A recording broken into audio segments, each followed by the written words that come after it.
एक 100 अष्टांग। नमाज पर एतराज करने वालों उठाओ अपनी किताब, देखो 100 अष्टांग का तज़किरा है कि नहीं तुम्हारी ग्रंथों में। देखो प्रथमा दार का जीवा दियो दिदियन मुजियते का तज़किरा है कि नहीं ग्रंथों में। खड़ा नहीं हो सकते तुम अपने हमारे सामने, मैं तालिबे इल्म जरूर हूं, लेकिन तुम्हारी ग्रंथों को पढ़ना शुरू करूंगा तो हमारी नमाज तुम्हारी ग्रंथों के अंदर नजर आएगी, हमारा अज़ान तुम्हारी ग्रंथों के अंदर नजर आएगी, हमारे ज़कात तुम्हारी ग्रंथों के अंदर नजर आएगी, हमारे रोजे तुम्हारे ग्रंथों के अंदर नजर आएंगे, हमारे नबी तुम्हारे ग्रंथों में नजर आएंगे, हमारी आखिरत तुम्हारे ग्रंथों में नजर आएगी, हमारी क़यामत तुम्हारे ग्रंथों में नजर आएगी। उठाओ क़यामत का तज़किरा तुम्हारे गुरुर पुराण के अंदर है कि नहीं है। ओम पूर्णमिदः पूर्णमिदं पूर्णात् पूर्णमुदच्यते पूर्णस्य पूर्णमादाय पूर्णमेवावशिष्यते। ओम शांति ओम शांति ओम शांति। उठाओ हमारे सूरह फातिहा का तज़किरा तुम्हारे गायत्री मंत्र में है कि नहीं है।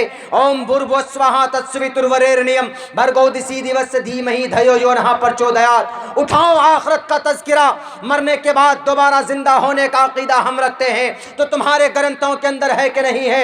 युनः पिता जनिता युविधाता धामानि वेद भूनानि विश्वा युदेवानाम नाम दायक इब्तम संप्रश्नम भूना यंतयन्या। उठाओ एक अल्लाह का तज़किरा, हमारे एक अल्लाह के होने का अकीदा तुम्हारे ग्रंथों के अंदर मौजूद है कि नहीं है। लिंग चिदी शिखा नतस्य कत्थित पतरस्ती लुके न चिस्ताने वच्चतिस्य लिंगम सकारनम कर्णाधिपाधिपो न चास्य कच्चित जनिता नताधिपा। उठाओ मौत का तज़किरा तुम्हारे ग्रंथों के अंदर है कि नहीं।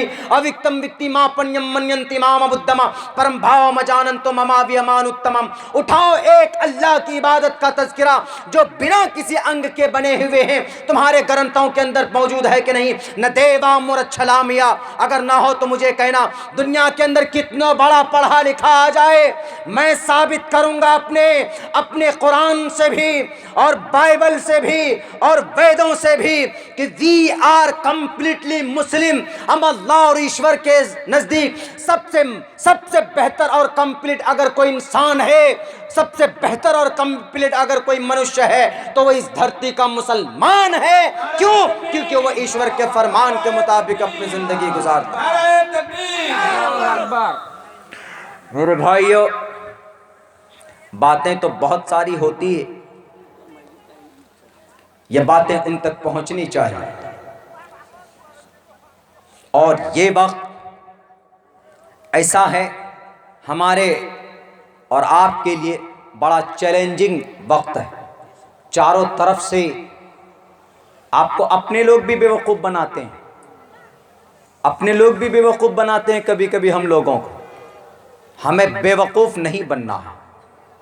समाज के अंदर कोई बहुत बड़ा आपदा, कोई दिक्कत परेशानी आ जाती है तो कोई बाहर से तुर्रम खां आपके मामले का हल नहीं करता, बल्कि आपके समाज के लोगों को खुद से हल करना पड़ता है। इसलिए आप अपने समाज को स्ट्रॉन्ग करने के लिए क्या कीजिएगा। First of all you will have to आपको करना है to educate your children, your child. अपने बच्चों को तालीम दीजिए। कोई मामला अटक जाता है तो हमारे अकाबिरीन उम्मत उलमाए किराम मौजूद, उनसे रुजू करें, उनकी ज़ियारत करें, उनके सामने जाएं तो इंशाअल्लाह तबारक व तआला मैं लिख कर देने के लिए आपको तैयार हूँ कि वह आपकी सही रहनुमाई करेंगे। अगर आपने अपने बच्चों को तालीम दे दी, तालीम याफ्ता बना दिया, अभी तक तो हम लोग खाने पीने पर पे अपनी ज़िंदगी गुजार लिए, जो पढ़े, जो एजेड तबके के लोग हैं, लेकिन यहाँ से अपनी नस्ल को पढ़ाइए। मैं जलसों में जाता हूँ मेरे भाइयों, मैं हर फील्ड से जुड़ा हुआ, सियासी फील्ड से भी जुड़ा हुआ हूँ और तालीमी मैदान से भी हमारा, बल्कि सबसे मजबूत और स्ट्रॉन्ग हम जो काम कर रहे हैं वो तालीम के ऊपर कर रहे हैं। जलसों में जाता हूँ, लोग बुलाते हैं, तकाजा करते हैं, ज़िद करते हैं, इसरार करते हैं। जैसे आपके इस जलसे के अंदर हमारे भाई मुग़ल आज़म साहब, वो पूरे इस बंगाल के अंदर हमको अपनी गाड़ियों से घुमाते हैं और कलकत्ता के अंदर हम रुकते हैं भाई तजम्मुल साहब जो हमारे बराबर में बैठे हुए हैं, और खड़गपुर के अंदर उलमाए किराम का बहुत बड़ा तबक़ा है। आपके इस इलाक़े में बहुत तकरीबन 2 ढाई 3 साल से हमारा आना जाना रहता है। लोग मोहब्बत से बुलाते हैं तो चले जाते हैं कि एक पैगाम दे दूं लोगों को, जो चीज़ मैंने पढ़ी हासिल की है वो आप तक पहुंचा दूं। वरना सबसे बेसिक जो हमारा फोकस है वो तालीम पर, एजुकेशन पर है। हमारा एक एजुकेशनल इदारा चलता है, उसके अंदर हम दोनों तालीम बच्चों को देते हैं। कुरान की भी तालीम हम बच्चों को देते हैं, साइंस की भी तालीम हम बच्चों को देते हैं। ऐसा नहीं कि हमारा बच्चा कुरान पढ़ना जान जाए, हमारा बच्चा हाफिज़ कुरान बन जाए, मौलाना साहब बन जाए। अब उनसे अगर पूछें कि बाबू तुम्हारे बंगाल का सीएम कौन है, चीफ मिनिस्टर कौन है, बहुत ऐसा होता है, अभी तक होता हुआ आया है कि हमारे मदारिस के मकातिब के बच्चों में सोशल सामाजिक ज्ञान देने का कम रुझान रहा है, लेकिन नहीं देना चाहिए, ताकि अगर कोई मिदनापुर का बच्चा है, मदरसे में पढ़ रहा है, हाफिज़ कुरान है, बहुत बड़ी बात, हाफिज़ कुरान अगर है तो दुनिया में उससे बड़ा ओहदा मैदान महशर के अंदर कुछ नहीं हो सकता। लेकिन दुनिया में जीने के लिए ज़रूरी है कि उनको ये भी पता होना चाहिए कि भाई तुम्हारा सीएम कौन है बंगाल का, ये भी पता होना चाहिए कि भाई हमारी सीएम मौजूदा ममता बनर्जी हैं, आगे कौन होगा, उससे पहले कौन थे, वो एक अलग बात। हम जिस डिस्ट्रिक्ट में रहते हैं यहाँ का डीएम कौन होता है, एसपी कौन होता है, ब्लॉक में बीडीओ किसको बोलते हैं, सीईओ किसको बोलते हैं, ये सब चीज़ होती। आपका कोई भी मैटर अगर होता है तो आप ब्लॉक में जाते हैं, जहाँ सीईओ होता है, बीडीओ होता है, बीईओ होता है। डिस्ट्रिक्ट में जाइए, डीईओ होता है, डीएम होता है, एसडीएम होता है, एसपी होता है, डीएसपी होता है। ये चीज़ बच्चों को आना चाहिए, ताकि अगर आप पर कोई जुल्म करे तो आपको पता होना चाहिए कि अगर आपकी ज़मीन के ऊपर कोई कब्जा कर रहा है, कोई वो कर रहा है, तो आपकी ज़मीन का मामला कौन देखेगा। है ज़मीन का मामला, आप चले गए कहाँ, किसी नेताजी के पास, तो हल नहीं होगा। ज़मीन का मामला है तो सीईओ के पास जाना होगा, वो जाकर के ठीक ठाक कराएंगा। तो ये चीज़ है, अपने बच्चों को कुरान की तालीम के साथ साथ अपने बच्चों को दुनियावी तालीम भी नेसेसरी और ज़रूरी है, ताकि आपका बच्चा अगर कहीं जाए रास्ते में, सफ़र में, तो वहाँ लिखा हुआ क्या है रेलवे स्टेशन में, ये कौन सा डब्बा है, ये कौन सी बोगी है, ये कौन सा नंबर है, वहाँ पर बच्चा आपका लकीर का फ़कीर ना हो जाए। अगर आपका बच्चा एयरपोर्ट में जाए तो वहाँ पर बोर्डिंग पास कहाँ मिलता है, कहाँ पर सामान की चेकिंग होती है, सब कुछ लिखा हुआ होता है। पूछने में अजीब सी मालूम होती है। कम से कम इतनी तालीम अपने बच्चों को आप दीजिए, इंशाअल्लाह तबारक व तआला।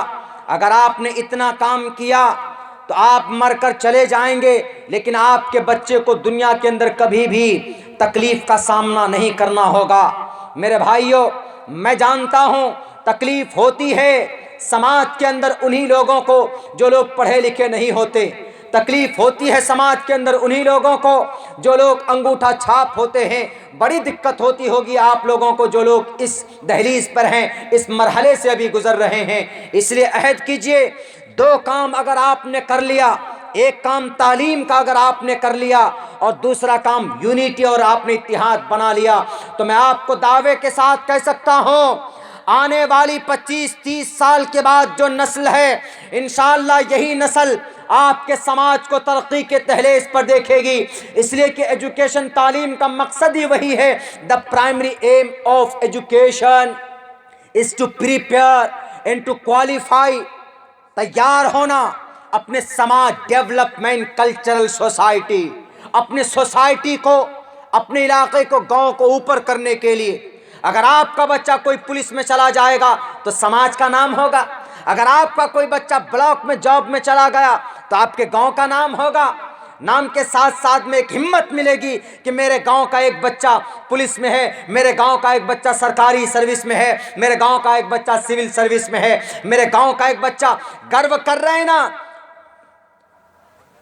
यहाँ का मद्रास का, चेन्नई का वो नौजवान जिसने 75% गूगल के शेयर पर हिस्सेदारी जमा ली है, सबसे ज्यादा पॉपुलर इस वेबसाइट का ऑनर कौन बनने जा रहा है? डॉक्टर सुंदर राम पिचाई। मैंने आपसे पहले भी तज़किरा किया, यह आसमान से नहीं नाजिल हुआ है ये लड़का।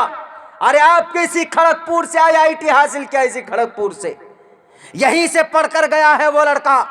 तब जाकर 75% शेयर गूगल का, जो हम लोग अपने मोबाइल में यूज करते, 75% गूगल का शेयर होल्डर ये लड़का बन गया। 47 करोड़ रुपए एक महीने का इसकी तनख्वाह है इस बच्चे की, 47 करोड़ रुपया। अभी कोविड-19 में तकरीबन 5 करोड़ रुपए इसने दान किए थे अपने भारत के लिए, अपने इस देश के लिए, प्रवासी मजदूर के लिए। वो अलग बात है कि नेता लोग खा खा करके पेट फुला फुला करके बैठे हुए हैं, वो लोगों को नहीं दे पाए। चूंकि इलेक्शन आएगा तो कहां से बांटेंगे पैसा? वोट लेने के लिए पैसा, वोट, लोगों का वोट खरीदने के लिए पैसा दो, वोट लो। लेकिन हम लोग किसी को भी वोट दीजिए, शरई एतबार से जो मसला है वो ये है कि पैसों पर वोट देना गोया ईमान को बेचना। पैसों पर वोट देना ईमान को बेचना। वोट शहादत है शरीयत की नजर में, गवाही, यानी आप किसको लीडर बना रहे हैं। आपके मिसाल के तौर पर आपका गांव है, आपके गांव में एक आदमी को चुनना है मुखिया, तो उसमें 10 आदमी खड़ा हुआ, तो आपकी नजर में जो बेहतर है आप उसको दीजिए। आपकी नजर में जो बेहतर है, नेता की नजर में नहीं, आपकी नजर में जो बेहतर है उसको दीजिए। लेकिन अगर आपने वहीं पर 10 आदमी से पैसे ले लिए, वोट तो एक ही है आपका, 10 आदमी को आप कैसे दीजिएगा काट काट के? हाँ, तो ये बात सुन लीजिए, आपने अगर 10 आदमी से पैसे लिए, 100 रुपया या 500 रुपया, पैसे तो खत्म हो जाएंगे, लेकिन आपका गुनाह कयामत तक बाकी रहेगा, जहन्नम में घसीट कर लेके जाएगा आपको वो गुनाह। ईमान बिक जाएगा आपका, और ईमान बिकने वाले कौम हम नहीं हैं। हजरत बिलाल हबशी को तड़पा तड़पा कर मारा जा रहा था, उनसे अबू जहल ने कहा, उनसे अबू लहब ने कहा, उतबा शैबा वलीद हंजला ने कहा कि ए बिलाल, सिर्फ इतना कह दो कि मैं मोहम्मद इब्न अब्दुल्लाह को नबी नहीं मानता, सिर्फ इतना कह दो कि मैं एक अल्लाह को नहीं मानता, इतना कह दो। तुमको क्या चाहिए? दौलत? तुम गुलाम थे ना, हम तुमको आज़ाद, गुलाम हो आज़ाद कर देंगे। उमैया इब्न खल्फ, उन्होंने कहा हम तुमको आज़ाद कर देंगे, ये लो हीरे जवाहिरात, ये लो तुम सोने चांदी, ये लो तुम हवेलियाँ, ये लो तुम गुलाम बांदियाँ, ऐश करना, पूरी जिंदगी सेट हो जाएगी तुम्हारी, ऐश के साथ जिंदगी गुजारोगे। सिर्फ एक बात कह दो कि मैं मोहम्मद इब्न अब्दुल्लाह की शरीयत पर, उनके दीन पर, उनके अल्लाह को नहीं मानता, यानी मोहम्मद के अल्लाह को नहीं मानता। सिर्फ इतनी सी बात कहनी है। चाहते हजरत बिलाल हबशी मेरे भाइयों कह सकते थे कि नहीं कह सकते थे, लेकिन लुटते रहे, पिटते रहे। बिलाल हबशी को अरब कंट्री के अंदर वहाँ की रेतली ज़मीन जो होती है वो धूप में गर्म हो जाती थी, उसके नीचे उनको रखते थे, लिटाते थे। नीचे से एकदम ज़मीन तपी हुई, ऊपर से पत्थर का चट्टान ऐसे डाल देते थे ताकि वो हिल न पाए। नीचे से ज़मीन तपी हुई और ऊपर से पत्थर का चट्टान रखा जाता था। उनके जिस्म में एक मर्तबा तो सुराख किया गया, रस्सी उस सुराख में डाली गई। 2 दिन के बाद जब वो जम गया, जमने के बाद तब उसको खींचा जाता था। तब कहते थे कि ए बिलाल, एक मर्तबा ईमान का सौदा कर लो, एक मर्तबा तुम बोल दो कि मैं अल्लाह को नहीं मानता, मैं 360 बुतों को मानता हूँ। लेकिन बिलाल हबशी तड़पते रहे, बिलाल हबशी रोते रहे, चीखते रहे, लेकिन उनकी जुबान से एक ही आवाज निकलती थी, पैसे लेकर अपने ईमान को बेचने वाले कौम हम नहीं हैं। बीबी सुमैया के जिस्म के टुकड़े किए गए, अपने ईमान का सौदा नहीं किया था। हजरत बिलाल हबशी ने कहा कि अबू जहल, ए उतबा, ए शैबा, ए उमैया इब्न खल्फ, कितने तरीके हैं तुम्हारे ऊपर जुल्म करने के, कर लो, आजमा लो। ये